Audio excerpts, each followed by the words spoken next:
It's just a great honor and a privilege to introduce our next speaker, member of Knesset Sharren Haskel, who is a good friend of mine, of ours, of Arise. She's a member of the Foreign Affairs and Defense Committee. The political situation right now is rather complicated. Marian Cohen alluded to that recently, that we're setting the record for the amount of elections in 1 year. After the previous elections, member of Knesset Sharren Haskel was actually appointed to be the chairwoman of the Knesset Christian Allies Caucus, which is a caucus of members of Knesset that are responsible for the outreach to Christian communities around the world. Unfortunately, the activities of the caucus never really took off after the next elections, because we had elections after that, in which Sharren was re-elected. But we expect soon, we hope, to have a government, and we expect Sharren to continue with those activities. But it's just really an honor to have you here, Sharren, on behalf of the Israeli government. And let's give Sharren, member of Knesset Sharren Haskel, a warm welcome as she comes to speak with us.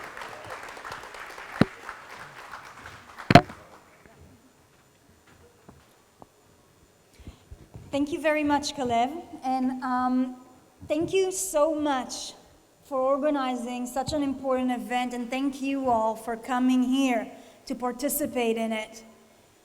We don't take it for granted. There's huge challenges that our country's facing, and every friend is an actual bridge for us, for our country, and for our people. When I was asked to speak about innovation in Israel, I started to think about what are the things that make Israel such a fertile ground for business, for startup, for investments, this tiny little country in the Middle East, which has been one of the hottest regions in recent years with wars and conflict. And this tiny little place with only 8 million people, is getting more than 20% of investments in cybersecurity, worldwide investments. We have some of the biggest amount of startups that are coming out of Israel. It's amazing.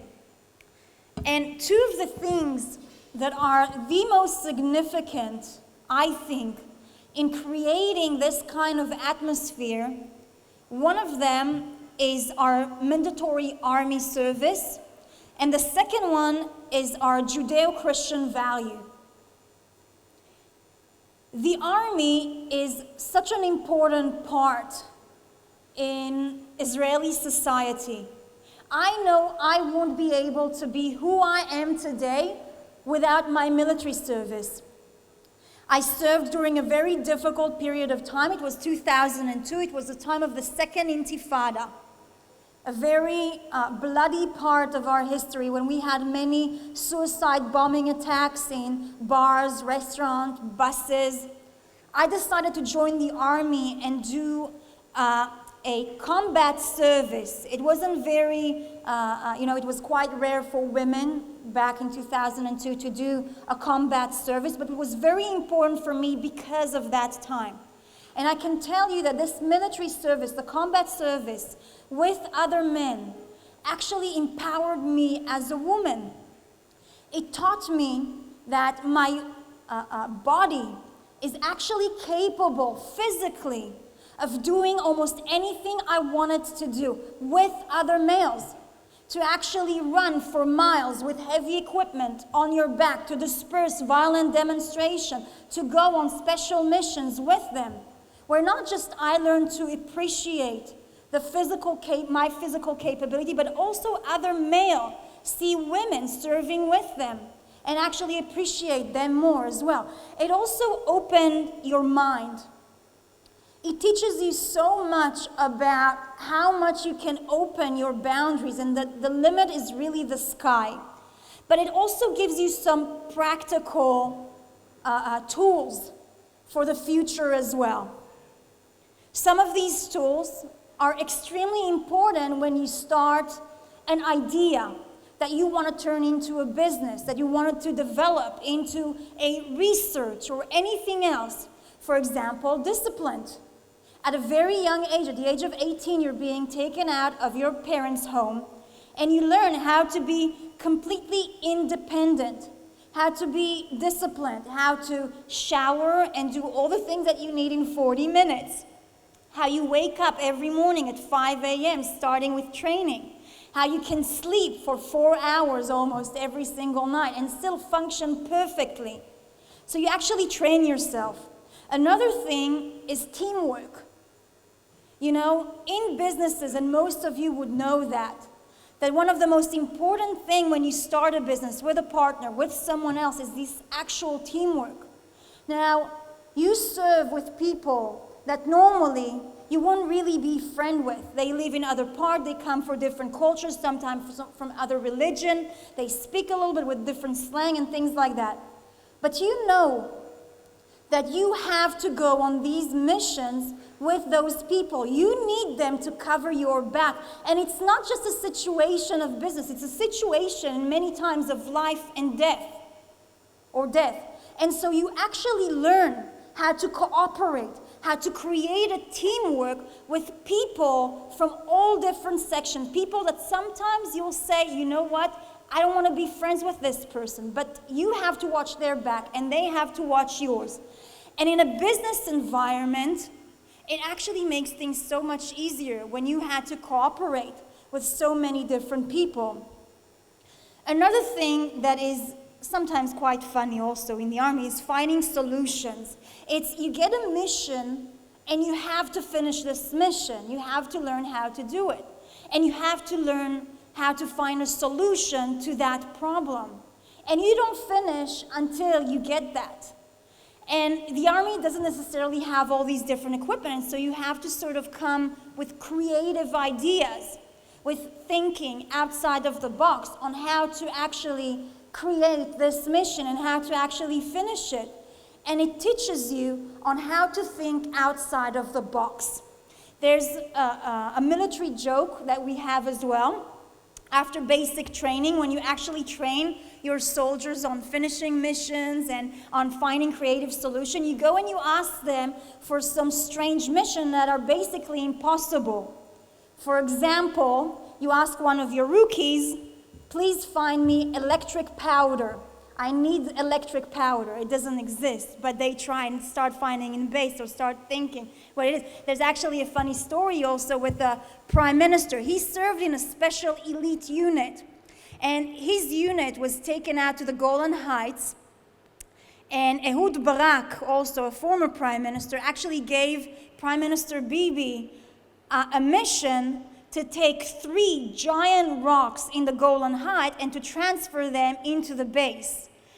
And they actually sat for about 10 hours trying to figure out how to do it until they came to them and tell them it's an impossible mission. But there was a lot of creative idea bringing out during this process. What I'm saying is that the Army service is actually giving you many tools in creating an Israel that have so much startups and business and innovation and research and thinking outside of the box and being disciplined about it. And when you start this idea, you don't give up. You finish your mission. And that is one aspect of it. The second aspect for me is the Judeo-Christian values that we carry for so many generations back. And when I think about it, many of those values that we grew up with, that sometimes we take for as something obvious and for granted, are not just the things that a lot of the times advance humanity or create a huge difference. This is our idea about what's wrong and what's right, what's moral and what's not, and how to actually continue to advance the world. It's part of our mission, and this is part of the values that we grow up with as Jewish people and also Christian. Those same ideas are part of the ideas why the Jewish people were persecuted generation after generation. It is those values, time after time. Every generation have a different mask to that hatred, to that racism against the Jews. But it's the same ideas. it's usually us trying to promote something that will advance humanity, that will advance the world, and then it turns backfire on the Jewish community. I'll give you a couple of examples from 3 different periods of times. If we take, for example, the first Jewish person, it's Abraham, right? And Abraham had this revolutionary idea, right? An idea how to advance humanity.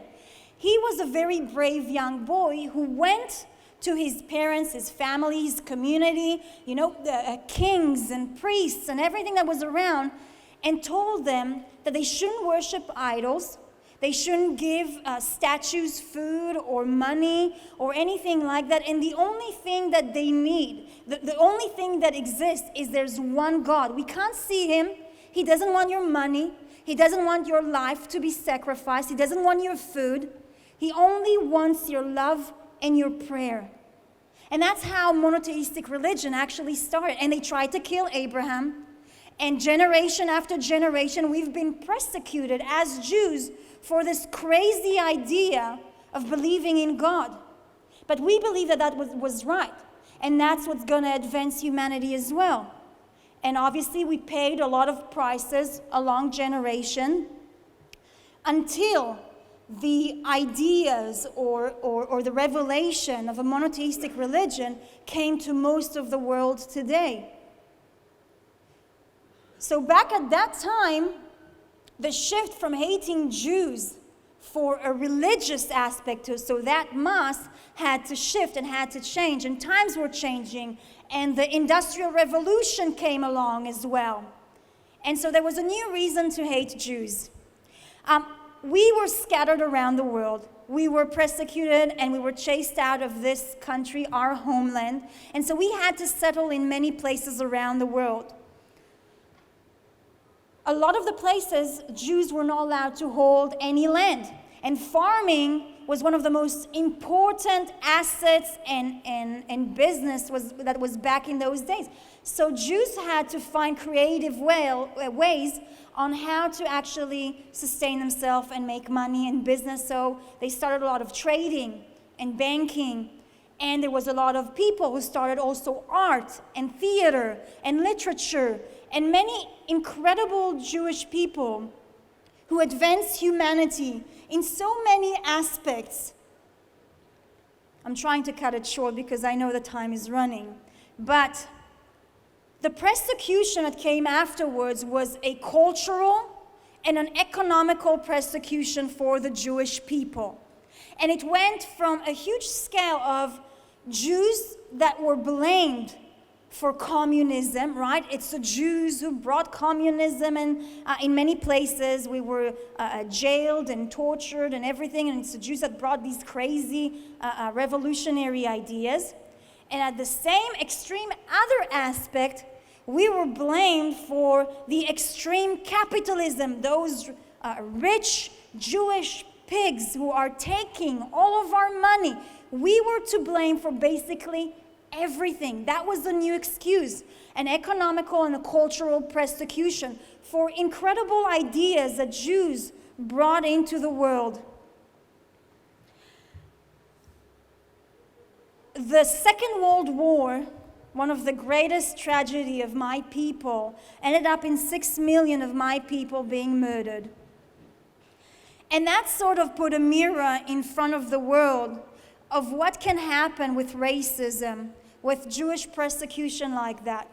And so those blood libel, that culture persecution, that religious, the economical persecution, a lot of it started disappearing, or some of it actually sinking in behind the scenes. So it was sort of dormant. Still, many people would be racist towards Jews and would believe in that, but they were very ashamed to actually speak about it. We come into today, and today anti-Semitism, racism against Jews have sort of put a new form, a new mask. This mask is Israel. That's what it is. It's the same idea on how to advance humanity, on what's right in our region, the differentiation between good and bad. Israel is this amazing idea that democratic values are something that are possible in the Middle East, that equality is something that's possible in the Middle East. All of these incredible things that we were able to create here in this country. And when we returned here and we found Israel again 70 years ago, Israel was, it wasn't what you see today. There wasn't a stable economy. People were working as bricklayers, and we started creating an incredible land, that promise of land of milk and honey. Because we believed in it, we started actually developing and creating it, creating incredible research and science facilities here in our country. You've probably heard so much in the past few days about the incredible startups and innovation that we're creating here. Yesterday we were told that Israeli research found a cure for pancreatic cancer. Okay? Cybersecurity, the incredible thing that we're developing and we're doing here are part of what's right on how to advance humanity in a good way. And this is the message that we're actually sending to those other countries surrounding us. The new form is racism come from that fear, a fear of people who have a lot of power, a lot of money, a lot of land, and they are afraid that those ideas of innovation, of democracy, of equality will start leaking into those dictatorship countries surrounding us. And you know what? We'll continue to defend our country. We will continue to protect our values and what we believe that is right.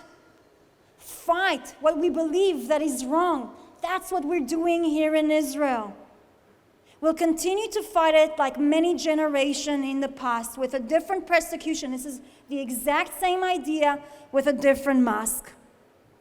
Coming here, investing in such a country is not just good business that you're learning now. It's not just earning money and bringing startups. This is investing in the idea of what's moral, of what's good, on how to advance humanity. And I'm so happy to see so many people around this room sharing this idea, and probably some for the first time in the history with the Jewish people, actually doing it together and supporting the Jewish people.